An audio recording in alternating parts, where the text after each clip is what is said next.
Good afternoon, everybody. Hope you're having a fantastic day. Today, we are going to be looking at the 4 reasons why you are still broke and basically what you can do to become super rich. Now, of course, before we get on, make sure you are subscribed, turn on those notifications for when I go live, and leave any questions down below, and of course, smash that thumbs up button. But let's get straight into the video right now. The first thing is the return on value versus the return on time. So what rich and successful people tend to do is they value the amount of value that they give over the amount of time that they spend doing it. Now what that means is that they are looking to generate wealth through creating value.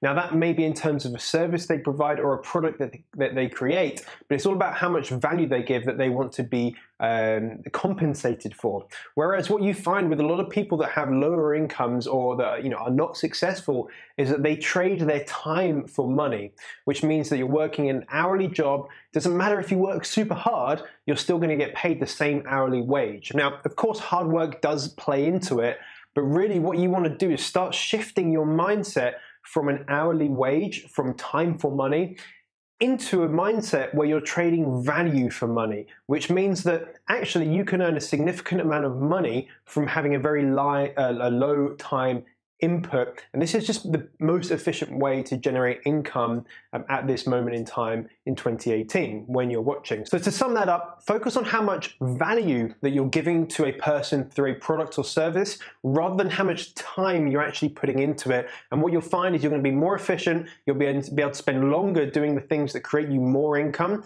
and then you have more time to actually spend doing the things you want to do. And you'll not only be time rich, but you'll be intrinsically rich as well. There we go, you heard it here first. The second thing is the more you learn, the more you earn. Now this phrase is thrown around quite a lot. However, it is very, very true. Most CEOs and most self-made millionaires and anyone that's successful understands the value of education. And a lot of them read 50 books a year. That's a statistic that you'll see quite often for the top CEOs, 1 book a week, for example. And everyone that is successful, everyone that has a level of wealth tends to be someone that is well educated. Now, what you must not confuse this with is the difference between like a state education or a private education. That's not what we're talking about, going to university and stuff like that. What you find is a lot of people that are successful actually have not been to university. This is not what we're talking about. We're talking about self-education, so the ability to buy knowledge through books, through mentoring, through masterminds, through courses, and the willingness to upskill your own knowledge again and again and again. What you'll find is generally, again, this is oversimplification, but generally people that are less successful and that have less money, they tend not to value self-development as highly as people that have that level of success.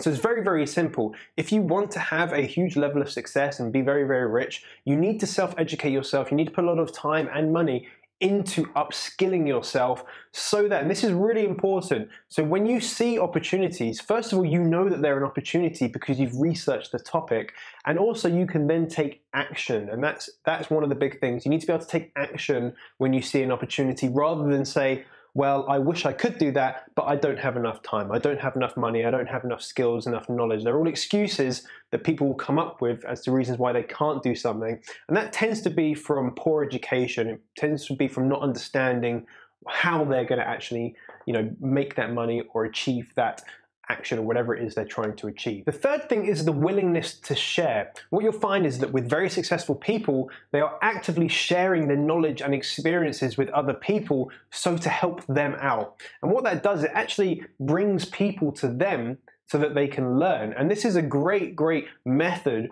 of upskilling yourself and becoming more successful. For example, if you look at my YouTube channel, I share a lot of information and that brings me a lot of connections, a lot of people, and actually it teaches me a lot about other people and what I need to then learn to be able to teach you guys. So that law of attraction and that ability to bring people towards you is how a lot of people find success. And this is really important. The more you share with people, the more you're going to earn. And a lot of people don't understand that they keep their cards quite close to their chest. And this is what you'll find with unsuccessful people. They're quite selfish. They want to, don't want to share any information because they don't want their competitors understanding what they're doing.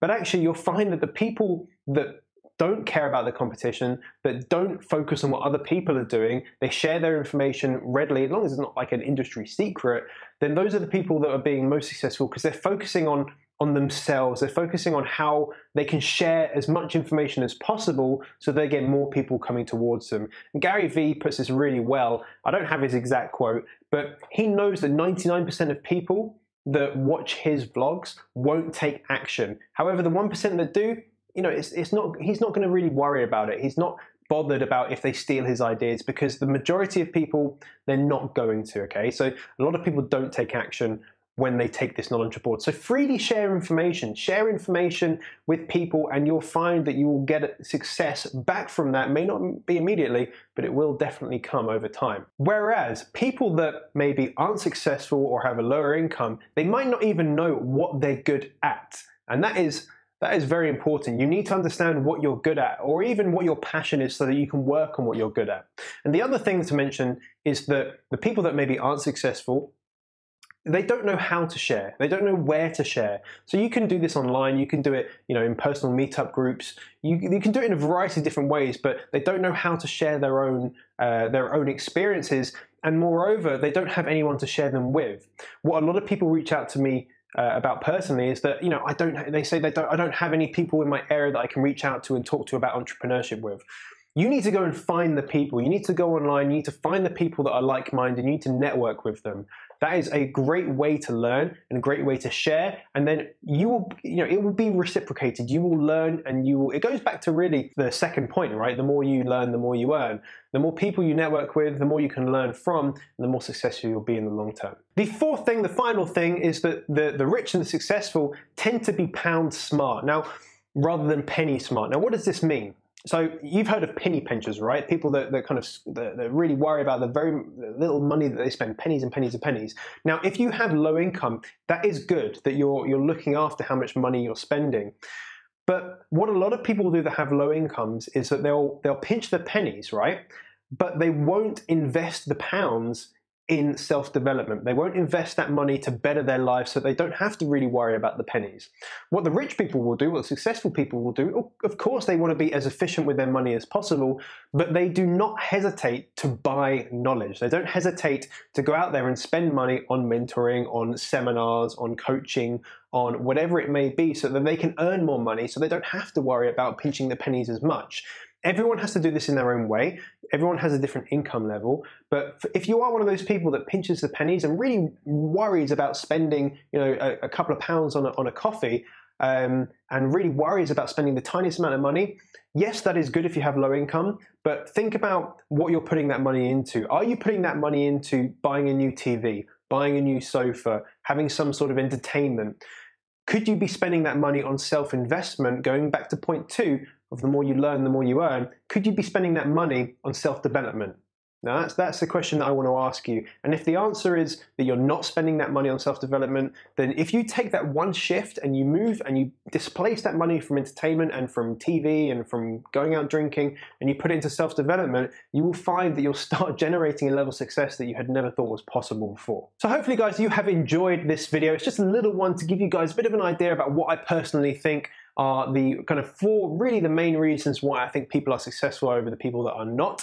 And if you're not doing these things, then there is a reason why you're not obtaining the level of success you want. If you've got any questions, guys, I want you to leave them down in the comments. If you disagree with me, if you agree with me, I want to know your thoughts. And if you have had personal experience from this as well, if you started reading books this year or last year and you started to see opportunities pop up where you never thought, if you started to watch YouTube videos on how to make money and how to generate income and create businesses, have you had a change? Have you had something drastically change in your life? I want to know in the comments. Of course, smash that like button if you have liked this video. Subscribe, turn on those notifications, as I do upload daily and I do go live occasionally every single week. And of course, I will see you all tomorrow. Bye-bye.